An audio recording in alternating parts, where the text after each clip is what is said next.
Good evening, everyone. Good evening. Oh wow, this is nice. Is this how y'all feel as professors and stuff? This is great. All right, welcome to the second annual Dr. Martin Luther King Jr. Awards Dinner.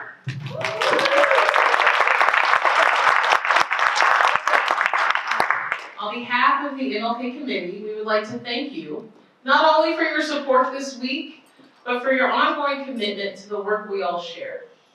It's not always easy to stay true to our purpose when obstacles arise, but tonight reminds us why we preserve. My name is Aaliyah McFall, Manager of Multicultural and Inclusion Initiatives here at Misericordia, and I'm honored to stand here before you this evening.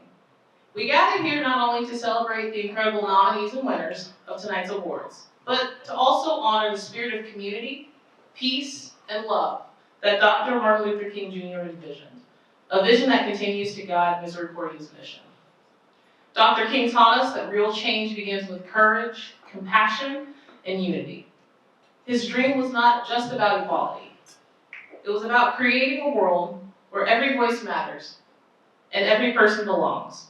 Tonight, as we recognize those who embody these values, we recommit ourselves to that vision. We have a wonderful evening ahead, filled with celebration and reflection. And yes, I know I'm standing between you and dinner, so I promise I'll speed this up a little bit.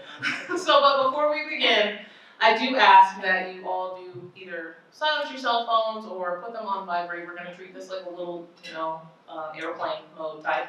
Restrooms are available all throughout the building, so if you go down the hall to your left, we do have 2 gender-neutral restrooms upstairs and then a variety of bathrooms downstairs in the lower level.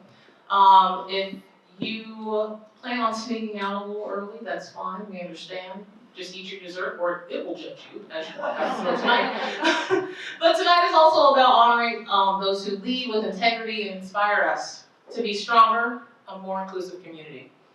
To our nominees and winners, you are the living example of Dr. King's dream, and we celebrate you.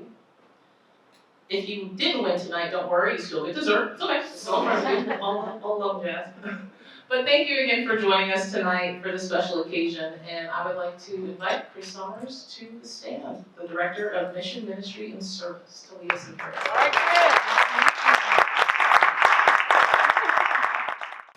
As we gather, let us take a minute and pause and center ourselves. Loving and compassionate God, source of truth, justice, and boundless mercy, we gather this evening in gratitude and hope. We give thanks for the gift of community, for the gathering of minds and hearts, for shared purpose, for the courage to believe that love is stronger than fear, and justice is stronger than indifference. Tonight we honor the legacy that calls us to a higher vision rooted in dignity, nonviolence, and the sacred worth of every human person. May we be moved not only to remember, but to recommit ourselves to this work that is still before us. In the spirit of mercy, teach us to walk humbly with one another, to listen deeply, to speak truth with love, and to act with courage on behalf of those whose voices go unheard. May this meal nourish our bodies, this gathering strengthen our resolve, and this time together deepen our dedication to building a more just, compassionate, and beloved community here at Misericordia and beyond. May we leave this place renewed in purpose and willing to serve others, especially the most vulnerable in our community, and be brave enough to transform our words into action. Amen. So I have the honor of starting us off with the first award of the night, which is the MLK Leadership Award. This award honors individuals who lead with courage and passion, who choose service over self-interest, and who do so unapologetically, with open hearts, open minds, and a deep sense of peace, knowing that they are changing the world one step at a time. Leadership, as Dr. King taught us, is not about titles or recognition. It's about lifting others up and creating spaces where dignity and humanity are never compromised.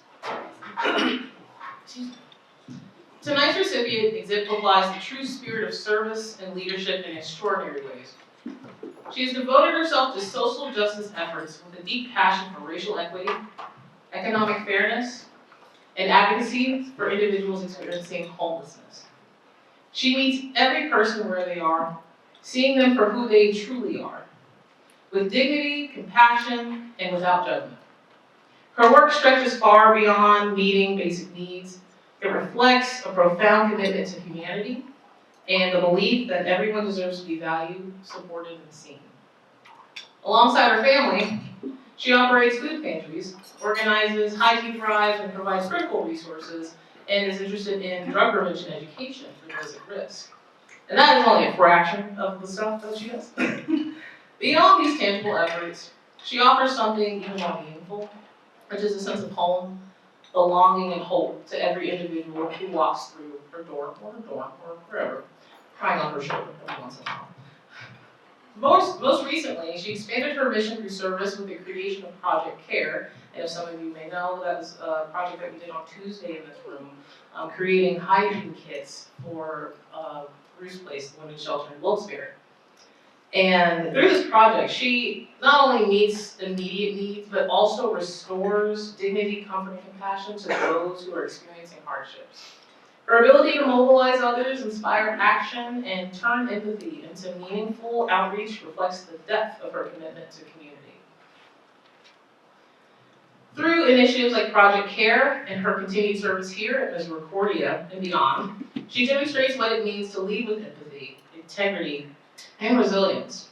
She models true servant leadership, being present for others, building authentic relationships, and inspiring those around her to act with purpose.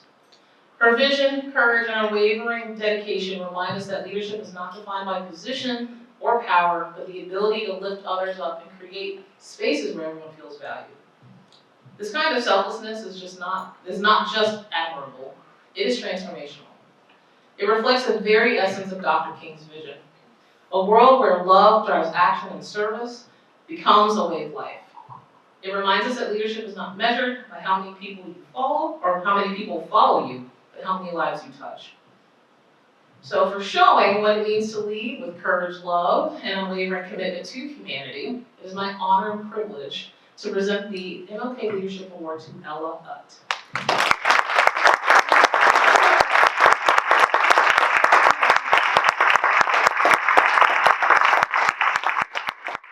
Thank you for the MLK Leadership Award.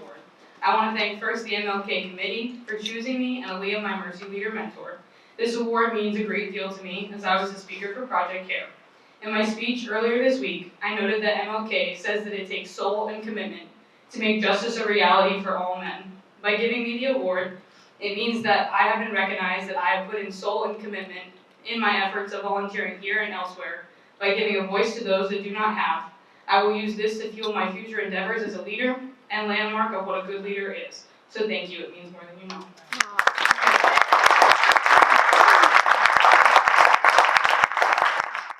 Hi, good evening, everyone. For those who don't know me, my name is Ada Fortunato Pavlik. I'm the Assistant Dean of Students here at MIDS.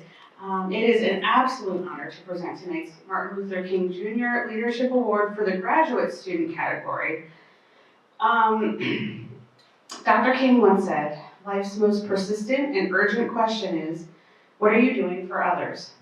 Tonight, we gather not just to celebrate the achievements of one individual, but to reflect on how we too can live out his legacy of love, hope, and activism. This year's graduate recipient of the Martin Luther King Jr. Leadership Award is someone who has consistently shown an unwavering commitment to the betterment of the MU community. Through their advocacy, scholarship, and dedication to creating spaces of belonging, they have embodied the spirit of Dr. King's legacy, not only speaking of change, but living it through action.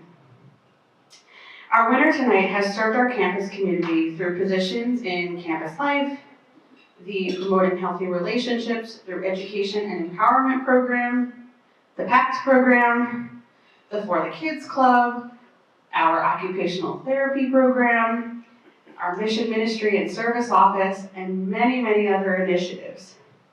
They are a prime example of what it means to be a servant leader, which I feel captures the true essence of Dr. King's message, along with our mission here at Misericordia.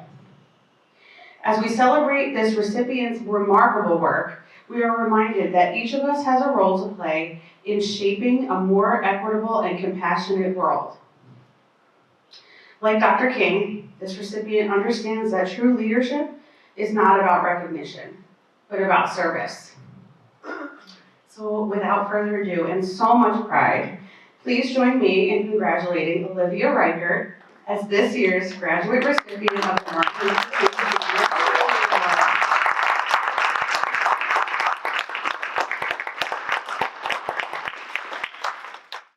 Thank you so much. To be associated with an award connected to Dr. Martin Luther King Jr.'s legacy is incredibly meaningful and not something I take lightly.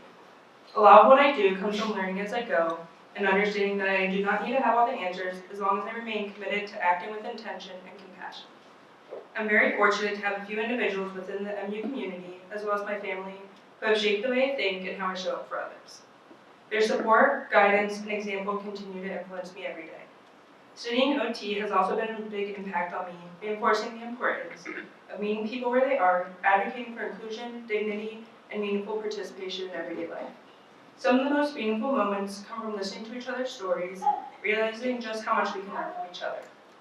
Dr. King's legacy reminds us that justice is something we must actively work toward, but with the support of the community, I'm encouraged to keep going and to remain committed to service, grounded in inclusion and empathy.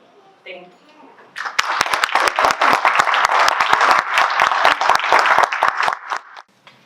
I know you can't see me. So I go back to my remarks. And you all are gonna know the winner, because I like to include them in this, because I want them to hear the words that I'm sharing. But also, this category was very, very difficult as we were discussing who would be the winner. I'm like, if we flip a coin, it's still gonna be tough. I need more coins. It was just so tight as far as who the winner would be. But you will know this as I move along in my remarks. Her name is Little, and she has a big heart. Born and raised in Houston, Texas, and a proud Filipino American who brought her passion for fine arts to Northeast PA, also known as the Back Mountain, to help us reimagine who we could and who we should be. Dr. Little is someone who can look at a blank wall and turn it into a story of many nations, a tapestry of time periods and movements, while at the same time, look at an empty floor and create a pyramid of basketballs. And yes, we still smell the basketballs down there. You add to the creativity and the culture of the Back Mountain. You make Misericordia feel not so foreign to many underrepresented students, faculty, and staff. You make us feel a part of Misericordia. She serves as both faculty within the Department of Fine Arts and gallery director of the Pauli Freeman Art Gallery, and also on the board of directors and president of the League of Women Voters of the Wilkes-Barre area. And in her spare time during the summer, she told me she attended a few naturalization ceremonies of new U.S. citizens. Her name is Little, and she has a big heart. And I remember my first year for MLK Week, Dr. Little called and she said, Cass, I want to go ahead and install a piece of work in your office that one of our artists left for you all to hang in there. And me, again, I'm from Louisiana, so I'm taking everything literally. In my mind, I'm thinking, yeah, I got some duct tape and, you know, we'll pound it out and put it up. Didn't think of nothing more of a conversation as she came to the office. And she came with her equipment. And she pulled out the artwork. And she laid something down, and then she laid the artwork down. And she took out her measuring tape and measured. And then she did something I thought was interesting. She gave me a look that I understood to just get out of her way without saying it. So I watched her, and she pulled out these white gloves. And it wasn't that she just put on the white gloves, it's how she put on the white gloves. And in that moment, laying for me became the art. And it was beautiful. We put the painting in the office. And the time and the care that she took showed me how much she cares about what she does and the work that she brings to Misericordia. And for that, We're so grateful. And like I said, her name is little, but she has a big heart. And there's a saying that says, to whom much is given, much is required. Thank you, Dr. Little, for having a big heart and being the winner of the MLK Visionary Award. Thank you so much.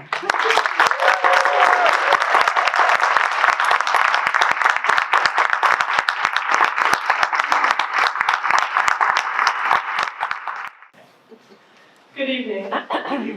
If you don't know me, my name is Helena Polinsky, and I'm a senior psychology student here at MIS. It is my distinct honor to present the Dr. Martin Luther King Jr. Visionary Award.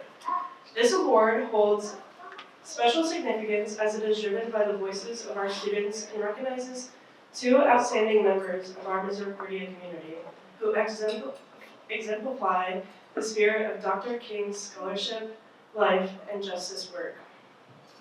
The first recipient of this award promotes the principles and ethos of Dr. King's extensive global contributions through their teaching, leadership, and community building efforts.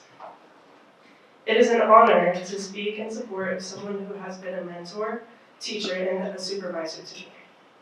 But even more importantly, someone who has shaped the way I understand service, leadership, and responsibility to others. I find myself striving each day to be a little more like her. And not because she asks it of anyone, but because her example quietly calls you to do better. Through her work, she demonstrates that leadership is not about authority, but about presence. In the classroom, she creates spaces where voices are heard, perspectives are valued, and learning extends far beyond psychology. In her professional roles, she leads with integrity and compassion, setting a standard that inspires those around her to rise with purpose and humility. What stands out most to me is how deeply her commitment to service is woven into everything she does. Sorry. Her community service is not performative, as it is intentional and grounded in the genuine care for the stranger. She teaches us students how to serve thoughtfully, ethically, and with respect. She helps us understand that service is not about saving or fixing, but about showing up, listening, and standing alongside of others. I can only hope that my own service will one day reach even half as many people as I know she has influenced through her dedication and example. She leads in a way that reflects the values this award represents through innovative teaching, transformative leadership, and unwavering commitment to equity and inclusion. She has created spaces for dialogue, fostered meaningful change, and empowered others to join in the pursuit of justice. For this reason, and for the countless ways she has shaped both individuals and the community here at Misericordia, she is profoundly deserving of this award. Please join me in congratulating Lindsay Rydell, whose work continues to honor Dr. King.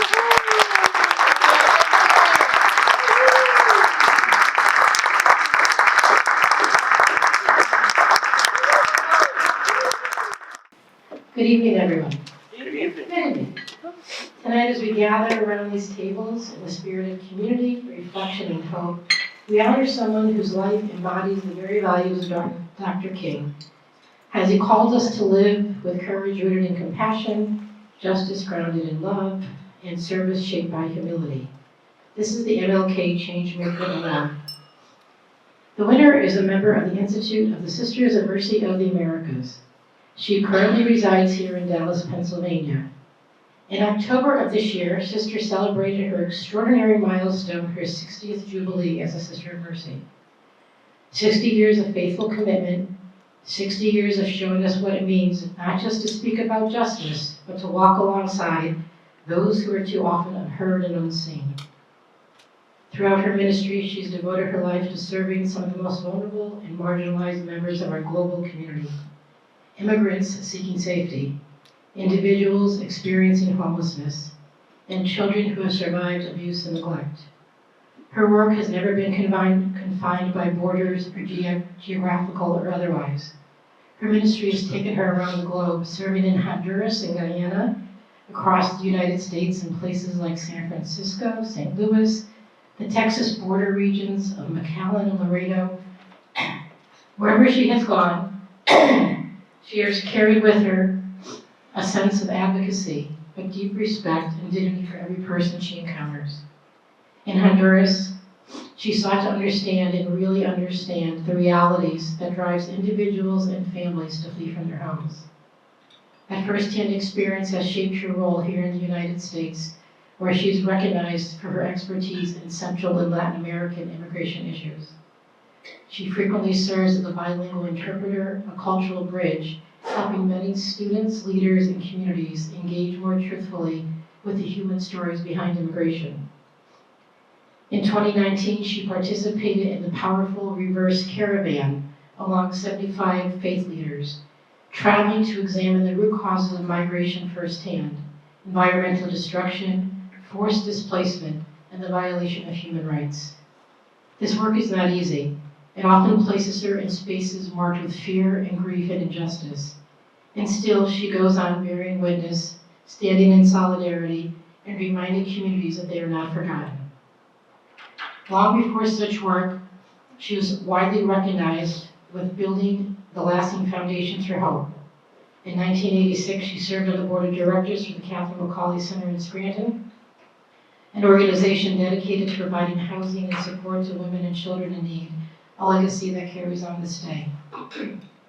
Today, her ministry has evolved into a deeply personal healing presence. She focuses on being a spiritual companion, drawing from her background in social work, human service administration, pastoral care, massage therapy, and energy work. It's a ministry of listening, of being present to people's bodies and their spirits and their stories. Her own story began close to home, where she attended Mercy-sponsored schools here in northeastern Pennsylvania.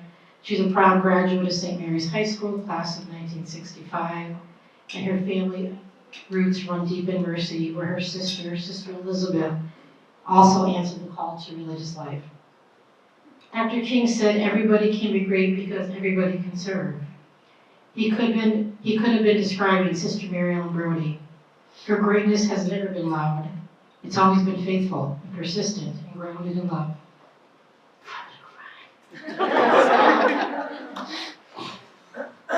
It's okay. It's okay. They're good tears, right? She spent a lifetime choosing presence over comfort, truth over ease, and compassion over indifference.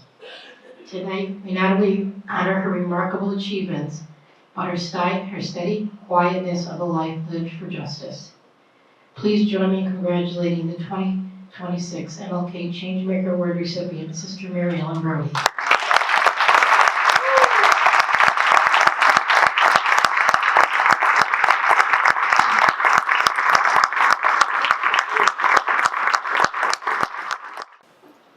As honored as I am to be here tonight, I have to tell you I'm also very humbled. Humbled because as I look around the room, I know so many of you could be standing here and bear that same title. Grateful, I'm very grateful, because I know that the award isn't given merely to me, it's given to Mercy.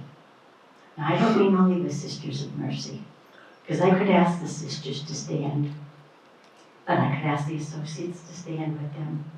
I could ask those who are students here to stand, and I could ask those who serve in whatever capacity, as faculty or people who work in the kitchen or whatever, they're all Mercy. And anything I've done, I feel I've never done alone. I've done companion. And I think that's been the greatest part of the ministry for me. Being companion, sometimes spiritually, sometimes physically, and often I've been supported materially, spiritually, every way. You know, and at this time, there are a lot of challenges that we face. You know, where we're called to respond. But that's been true for generations. And what happens when those challenges come? The Martin Luther Kings, the Rosa Parks, the Juan Lopez's, the Bertha Casarets, the Jane Does, John Does, they stand up, they step forward. And they step forward. Why? To say change is possible. Change is possible. You know, earlier this month, Pope Leo made a response. He was talking to world leaders and he said, you know, for change to happen, it has to begin interiorly. He said, that's where it begins. You know, it's okay to think about changing the world, but we're not going to do it unless we really start to respect human dignity.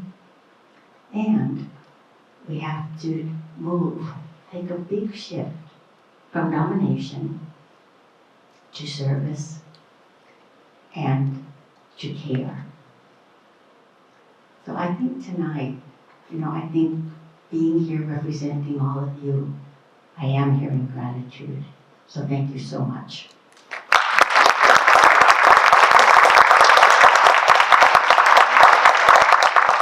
I'm back. You still can't see me. And I'm here just to do the closing. I will do it really quickly because I'm getting sleepy. The students have about 6 to 8 more hours in. But we're done. We're out of gas right now. But what I really appreciate about this award ceremony and all the award ceremonies that we have, we find every way that we can to really appreciate and give thanks to people in gratitude. But what I really appreciate about this award ceremony is that the winners don't want to be winners. They don't want the awards. Last year when we did it, someone said, I don't think I deserved it, and they would be award winners. But that's mercy, right? That's what we do here at this university.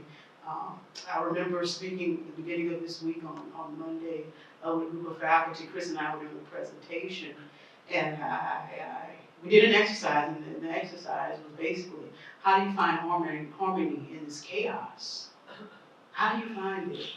And I remember saying is that the groundwork has already been done. The Sisters of Mercy have already done the work.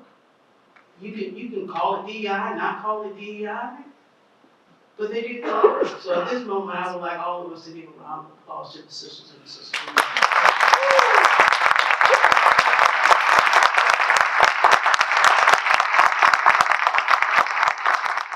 They've been doing this work for over 100 years.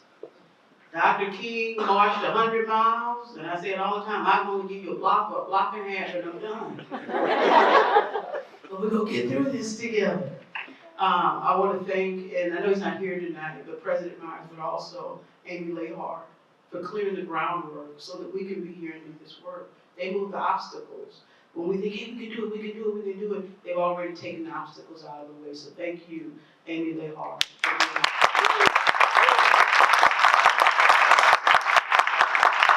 And I think mission, I think of you. So thank you so much. Thank you.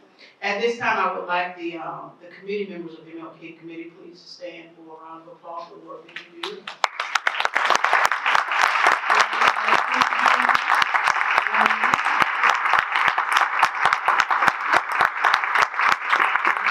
These are the folks that really kind of came together and figured out what we would do for the weekend. We're going to start our work again and figure out what we're going to do next year and build on what we're doing. And I will say the program yesterday in the art gallery was just wonderful. And watching it, it was a great collaboration between the faculty side of the house and our side of the house, and really having a great conversation. So thank you all for doing that, and we're looking forward to doing that work. And also a round of applause for Leah, because I didn't have to.